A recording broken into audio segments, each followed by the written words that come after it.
ಸ್ನೇಹಿತರೆ, ನಮ್ಮ ಸನಾತನ ಧರ್ಮದಲ್ಲಿ ಮಾಘ ಮಾಸವನ್ನು ತಪಸ್ಸು, ತ್ಯಾಗ, ಸೇವೆಯ ವಿಶೇಷ ಮಾಸ ಅಂತಾನೆ ಪರಿಗಣಿಸಲಾಗಿದೆ.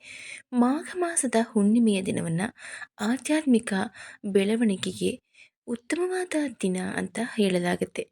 ಮಾಘ ಪೂರ್ಣಿಮೆಯಂದು ಗಂಗಾ ಸ್ನಾನ ಮಾಡುವುದು, ದಾನ ಮಾಡುವುದು, ಜಪ ಮಾಡುವುದು, ಇತರರಿಗೆ ಸೇವೆಯನ್ನು ಸಲ್ಲಿಸುವುದು ಶಾಶ್ವತವಾದ ಪ್ರತಿಫಲವನ್ನು ತಂದುಕೊಡುವಂತಹ ಶುಭವಾದ ದಿನ. ಈ ದಿನ ಮಾಡುವ ಪುಣ್ಯ ಕಾರ್ಯಗಳು ಅನೇಕ ಜನ್ಮಗಳ ಪಾಪವನ್ನು ಶುದ್ಧೀಕರಣ ಮಾಡುತ್ತೆ, ಆತ್ಮವನ್ನು ಮೋಕ್ಷದತ್ತ ಕೊಂಡೊಯ್ಯುತ್ತೆ. ಸ್ನೇಹಿತರೆ, ಮಾಘ ಪೂರ್ಣಿಮೆಯ ಪೌರಾಣಿಕ ಮಹತ್ವವನ್ನು ಕೂಡ ತಿಳಿದುಕೊಳ್ಬೇಕು. ಮಾಘ ಪೂರ್ಣಿಮೆಯಂದು ದೇವತೆಗಳು ಸ್ವತಃ ಗಂಗಾ ಮತ್ತು ಪವಿತ್ರವಾದ ನದಿಗಳಲ್ಲಿ ಸ್ನಾನ ಮಾಡಲು ಬಂದಿರ್ತಾರೆ ಹೀಗೆಂದು ಪುರಾಣಗಳಿಂದ ತಿಳಿದು ಬರುತ್ತೆ. ಪದ್ಮ ಪುರಾಣ, ಸ್ಕಂದ ಪುರಾಣದ ಪ್ರಕಾರ ಮಾಘ ಮಾಸದಲ್ಲಿ ನಿಯಮಿತವಾಗಿ ಸ್ನಾನ ಮಾಡುವ, ದಾನ ಮಾಡುವ, ವಿಷ್ಣುವನ್ನು ಪೂಜಿಸುವ ಭಕ್ತರು ಕಲ್ಪವಾಸಿಗಳಂತೆ ಪುಣ್ಯ ಪ್ರತಿಫಲವನ್ನು ಪಡೀತಾರೆ. ಈ ದಿನ ಸತ್ಯ, ಸಂಯಮ, ಸೇವೆಯಿಂದ ಮಾಡುವ ಪ್ರತಿಯೊಂದು ಕ್ರಿಯೆಯು 1000 ಪಟ್ಟು ಪ್ರತಿಫಲವನ್ನು ನೀಡುತ್ತೆ. ಭಕ್ತನ ಜೀವನವನ್ನು ದುಃಖದಿಂದ ವಿಮುಕ್ತವಾಗಿ ಮಾಡುತ್ತೆ. ಅಷ್ಟೇ ಅಲ್ಲದೆ ಈ ದಿನ ಮಾಡುವ ದಾನ ಮತ್ತು ಸೇವೆಗೂ ಕೂಡ ಅಷ್ಟೇ ಮಹತ್ವವಿದೆ. ಮಾಘ ಪೂರ್ಣಿಮೆಯು ಕರುಣೆ ಮತ್ತು ಲೋಕೋಪಕಾರದ ಒಂದು ದೊಡ್ಡ ಆಚರಣೆಗೆ ಸಿದ್ಧವಾದ ಒಂದು ಮಹತ್ವದ ದಿನ. ಸ್ನಾನ ಮತ್ತು ಉಪವಾಸದೊಂದಿಗೆ ಈ ದಿನವನ್ನು ಆಚರಿಸಲಾಗುತ್ತೆ.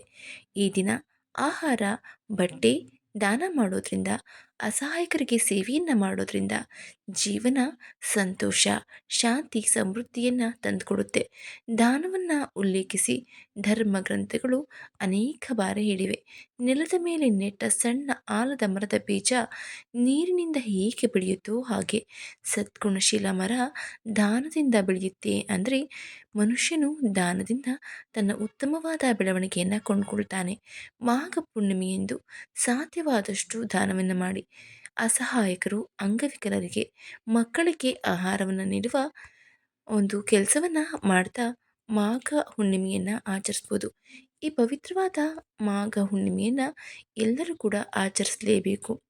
ಮಾಘ ಹುಣ್ಣಿಮೆಯಂದು ಹಿಂದೂ ಧರ್ಮದಲ್ಲಿ ಪವಿತ್ರವಾದ ಮಾಘ ಸ್ನಾನವನ್ನು ಮಾಡಲಾಗುತ್ತೆ. ಪ್ರಯಾಗ್ರಾಜ್, ಹರಿದ್ವಾರ, ವಾರಣಾಸಿಯಂಥ ನದಿಗಳಲ್ಲಿ ಗಂಗಾ ಸ್ನಾನ ಮಾಡ್ತಾರೆ, ದಾನ ಧರ್ಮಗಳನ್ನು ಮಾಡ್ತಾರೆ. ನಿಮ್ಮ ಕೈಲಿ ವಾರಣಾಸಿ, ಹರಿದ್ವಾರ್, ಪ್ರಯಾಗ್ರಾಜ್ ಹೀಗೆ ಅನೇಕ ಪವಿತ್ರವಾದ ನದಿಗಳಿರುವ ಸ್ಥಳಗಳಿಗೆ ಹೋಗಿ ಸ್ನಾನ ಮಾಡಲು ಸಾಧ್ಯವಾಗದೇ ಹೋದರೂ ಮನೆಯಲ್ಲೇ ಗಂಗಾ ಜಲವನ್ನು ಸೇರಿಸಿಕೊಂಡು ಸ್ನಾನ ಮಾಡಿದ್ರು ಅಷ್ಟೇ ಪುಣ್ಯವನ್ನು ಪಡಿಬಹುದು.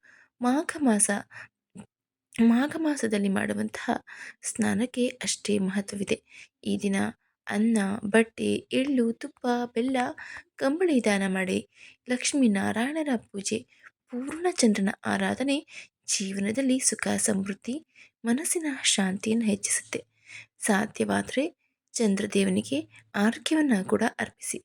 ಮಾಘ ಮಾಸದ ಪೌರ್ಣಮಿಯಲ್ಲಿ ಪ್ರಯಾಗದಲ್ಲಿ ಕಲ್ಪವಾಸ ಅಂದರೆ ನದಿ ದಡದಲ್ಲಿ ವಾಸಿಸಿ ತಪಸ್ಸು ಮಾಡೋದು. ಈ ದಿನದ ಸ್ನಾನ ಅಂತ್ಯ ಮತ್ತು ನಿರ್ಣಾಯಕ ದಿನ. ಇದು ಅಂತರಂಗ ಶುದ್ಧಿ ಮಾಡುವಂತಹ ಹಬ್ಬ. ಮನಸ್ಸಿನ ಮಲಿನತೆಯನ್ನು ಕಳೆದು ಭಕ್ತಿ, ದಾನವನ್ನು ಮಾಡುವ ಮೂಲಕ ದೈವಿಕತೆಯನ್ನು ಅನುಭವಿಸುವ ದಿನ.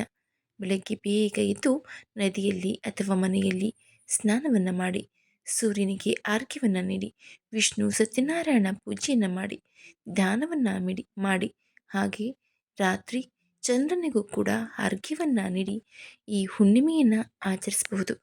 ಸ್ನೇಹಿತರೆ, ಮಾಘ ಹುಣ್ಣಿಮೆಯು ಅತ್ಯಂತ ವಿಶೇಷವಾದ ದಿನ.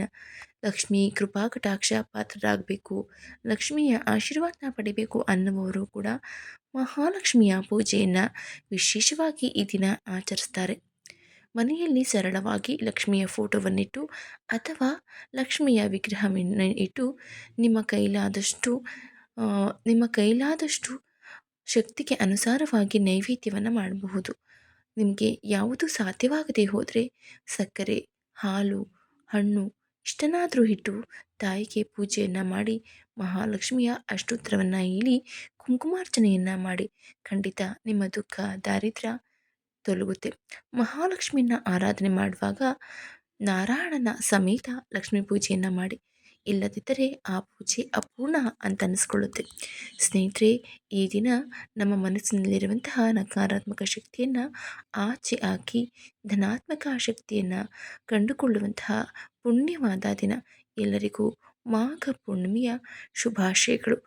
ಇದರ ಬಗ್ಗೆ ನಿಮಗೆ ಯಾವುದೇ ಅನುಮಾನ ಅಥವಾ ಸಂದೇಹ ಇದ್ದಲ್ಲಿ ದಯವಿಟ್ಟು ಕಮೆಂಟ್ ಬಾಕ್ಸ್ನಲ್ಲಿ ತಿಳಿಸಿ. ಮುಂದಿನ ವಿಡಿಯೋದಲ್ಲಿ ಸಿಗೋಣ. ಧನ್ಯವಾದಗಳು.